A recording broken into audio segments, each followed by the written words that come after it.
Just over half an hour's time away. Alex Aitken, Michelin star chef, is with us, and that is one of my questions as well for you, Alex. I mean, what does it actually mean when you get a Michelin star? Anybody who doesn't know, what's the process?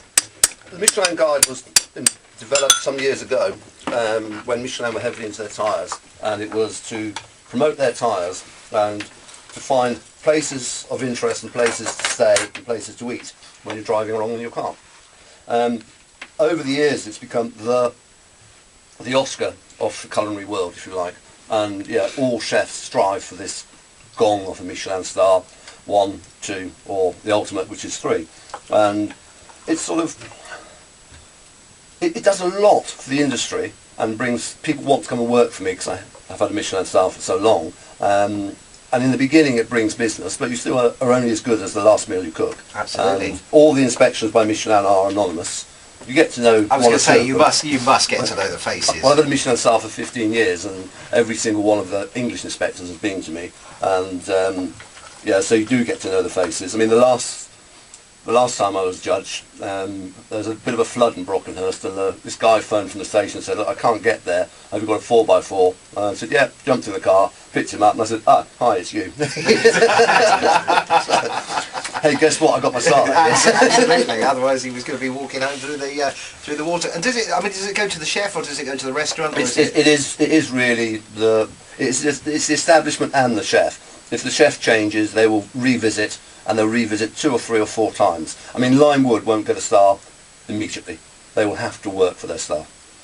And Whitley Ridge, me having left there, will now have the star taken away. So it does go with you, really. So, or does that mean that when you go to a new place, then that they automatically have a star, or it doesn't mean we automatically get it? No. Every year you're tested as if you're good enough, and yeah, when I reopen in the near future, it'd be my choice whether I want to go to that high standard of Michelin star, and if I do, the lucky thing is that having been recognised for so many years by Michelin, they will come and see me and talk to me very quickly. So you don't have to say, please come and visit. No, but you still do. Yeah.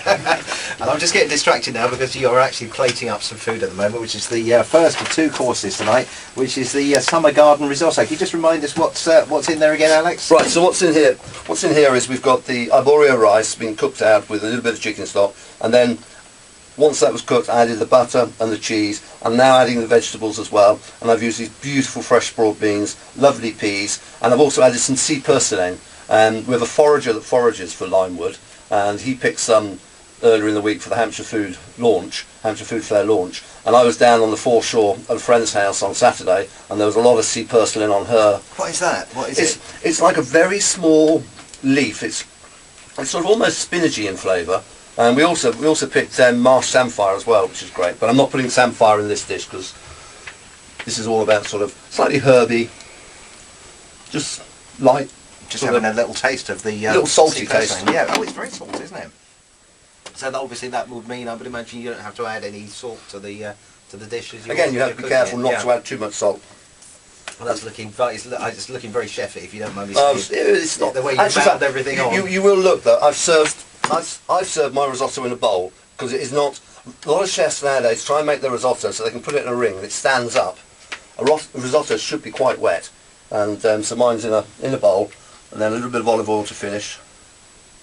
And there we are, the first dish. There you go. That looks absolutely amazing. I'm going to have a little taste actually while it's sitting there in front of me. Did we find any forks? Yep, we got any forks. I'm going to just have a little. You mentioned olive oil there. Do you use rapeseed oil as well? I've tried rapeseed oil. For this particular dish, I like an olive oil, not too strong, probably from northern Italy, Liguria.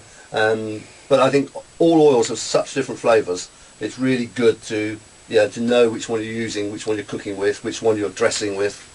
And they'll also change from year to year as well, won't they? He's very quiet. I'm enjoying that. And this is the pea shoots that is the thing. Obviously, the things that look like peas, isn't it? But it's the whole shoot. The whole thing is to me that sort of spring/summer on a plate because it's just very fresh, very simple. And very light. Very lovely, if I may say so. I'm going to pass this around the assembled hordes this evening because everybody's very quiet and everybody's staring at the plate. And we will catch up with Ian, find out which other vegetables are in season at the moment, and then it'll be on to course number 2, which is a rare haunch of New Forest roe deer, still to come this evening on Wave 105.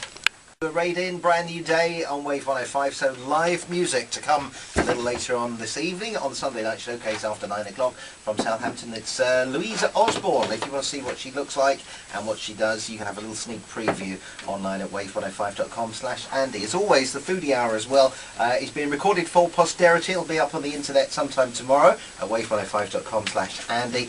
We have Michelin-starred chef Alex Aitken, who is with us this evening, and also Ian Nelson from Sunnyfields, who is, of course, an expert on vegetables, because that's what you do for a living, isn't it, Ian? It is, and I've grabbed a few things out of Alex's basket because they're very, very seasonal. Rhubarb in my left hand, which has actually come from Sunnyfields, is starting to feel the heat of the summer.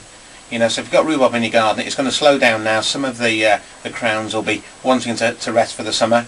Broad beans, really full on now. We did a lot on broad beans at the beginning of the season. Yeah. Alex has used them tonight. I had some for dinner at home. You know, keep getting the broad beans. The season will be finished in probably about 4 weeks' time. Once it gets hot, you know, the beans start to think, hey, I'm going to die soon, so they start turning their pods into really starchy seeds.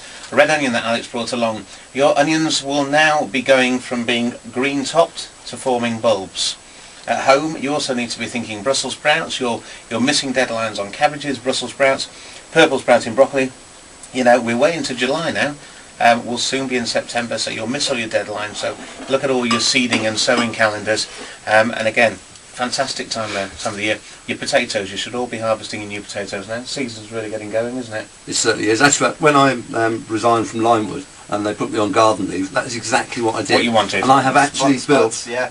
3 raised beds at home, and had the first of my potatoes. I had my broad beans, and I was really naughty. I picked the broad beans when they're very small, yep, and cooked them like and the whole pods. The whole pods. Yeah, we did it. Fantastic. And again, the tops of the broad beans early on, just like the pea shoots, are fantastic as well. Yeah, because we ate all of those, didn't we? We did. So we're about to move on to course number 2 with Alex, which is rare haunch of New Forest roe deer, which we discovered earlier on. If you missed it, is the lightest of the deer. It is the lightest flavour, and yeah, it's in Europe. It's deemed the best.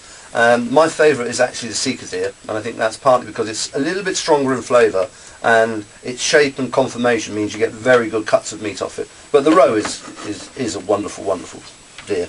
And how are you preparing it? What's going to happen here? Well, what's going to happen here is I just very lightly seasoned it, and got a nice hot pan, a little bit of olive oil, and you put the olive oil in first and then the butter, so you don't want to actually burn the butter, which if you put the butter in first, it will burn. So as that melts, I take the seasoned haunch fillet of venison, a little seasoning on that side, so I'm going to season it before, and what I'm going to do with this is going to be cooked for 2 or 3 minutes on either side.